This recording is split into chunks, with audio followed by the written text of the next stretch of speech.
my partner, secretly altered our prenup to take control of my business.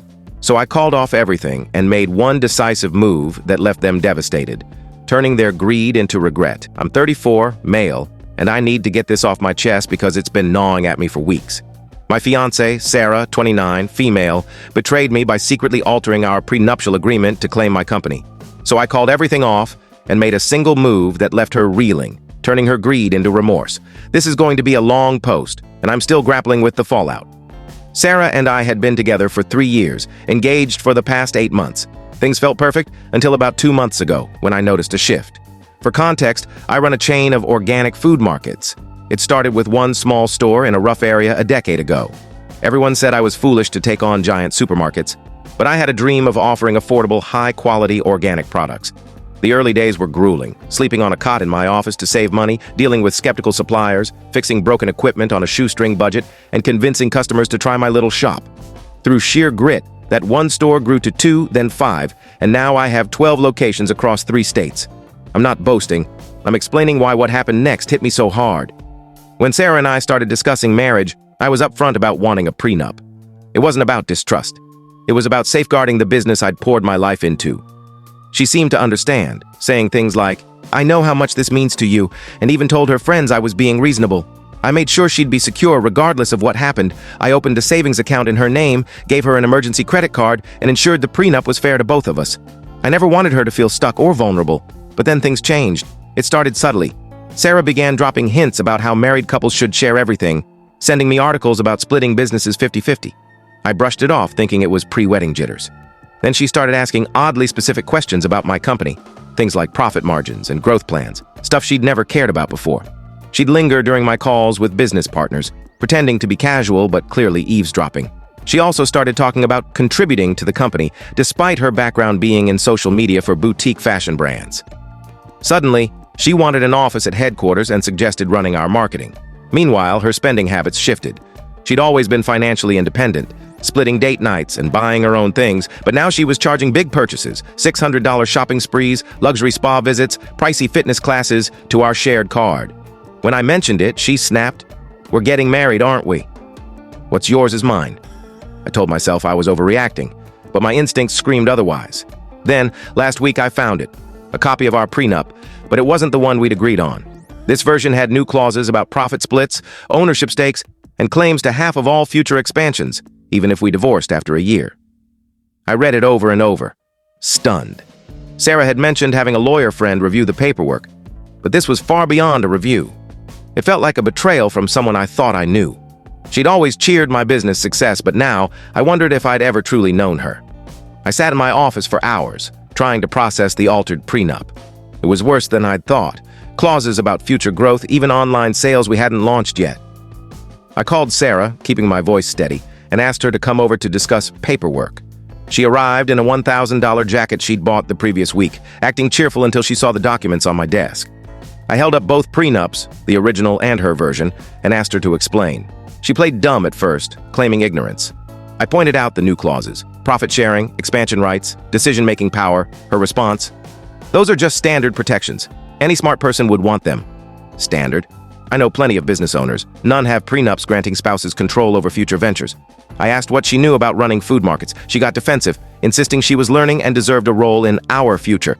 But Sarah's expertise was in fashion posts, not retail logistics or supplier contracts. When I brought up her spending, $1,000 jacket, $2,500 wellness retreat, $2,500 at a high-end store, she said she needed to look the part for the business. I snapped, "You're not part of the business, Sarah. Changing documents doesn't make you a partner." She cried, accusing me of being cruel and claiming she just wanted us to be equals. The argument ended with her storming out, saying she needed space and I didn't value her. She's been at her parents since. My lawyer confirmed the changes weren't valid without my consent, but warned she might try altering other documents. Sarah kept texting, calling me unreasonable. "I thought you trusted me. All this over a few edits?" Then she revealed the real influence. "Michael said every smart woman does this." Michael, her brother, who'd drifted back into town 3 months ago with a trail of failed marriages and short-lived jobs. Before I could respond, my assistant, Lisa, burst in during a meeting with a key supplier, followed by Sarah. "We need to talk now," Sarah demanded, ignoring the client.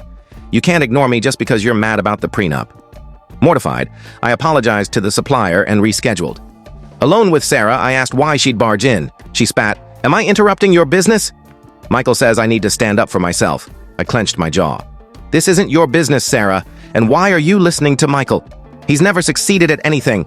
She bristled, defending him. "He's been through divorces. He knows how men like you think." Men like me? She accused me of controlling her with money, parroting Michael's words about needing access to all accounts before marriage. I tried reasoning. The original prenup ensured her security. Why wasn't that enough? She snapped, "I'm not your charity case. I deserve half." When I pointed out she'd never contributed to the business, she claimed her emotional support entitled her to it.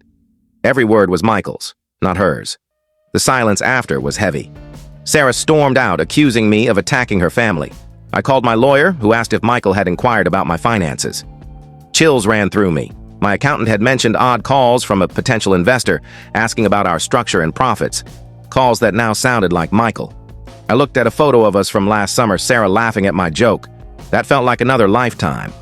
The engagement ring I'd agonized over choosing now felt like a mistake. Sarah's mom called next, someone who once praised me as a good match. Now, influenced by Michael, she accused me of controlling Sarah with an unfair prenup.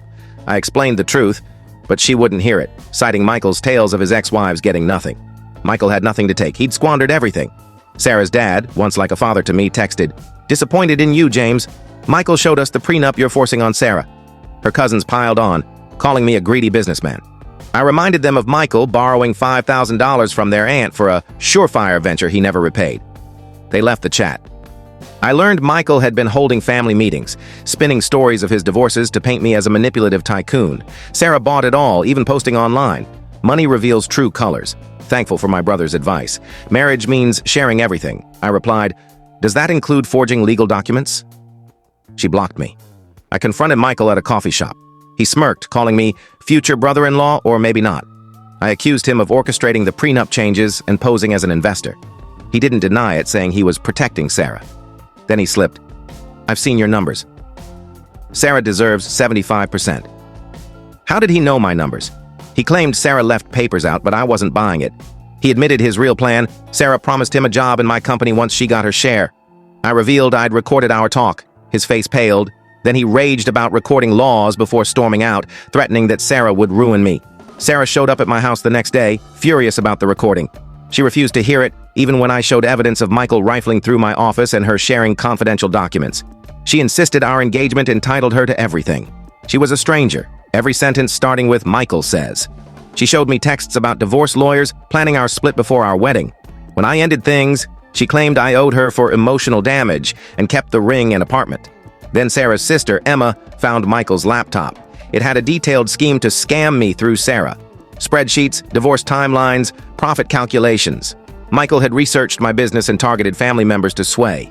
He'd even hired a fake lawyer to manipulate Sarah, promising him a cut. When Sarah saw the evidence, she broke down, locking herself away for days. She came to my office, begging forgiveness, offering to sign the original prenup. But it wasn't about the prenup. It was about trust. She'd shared my business secrets, maxed out my card, $122,000 in 3 days, and turned my family against me. I told her she'd chosen Michael's lies over our relationship. She left, still texting about starting fresh. Her new lawyer tried claiming emotional damages, but dropped the case when shown Michael's plans. Michael faces charges for corporate espionage after trying to sell my data. Sarah's cut him off, but it doesn't erase her choices. I've moved on, tightened my business security, and learned to be cautious. Sometimes people don't change. They just show who they really are. If you enjoyed this story and felt the emotions behind it, don't forget to give it a like, share it with others, and subscribe to the channel for more real-life experiences and heartfelt stories. Your support means the world, and it helps us bring more content like this to you. Thank you for watching, and I'll see you in the next video.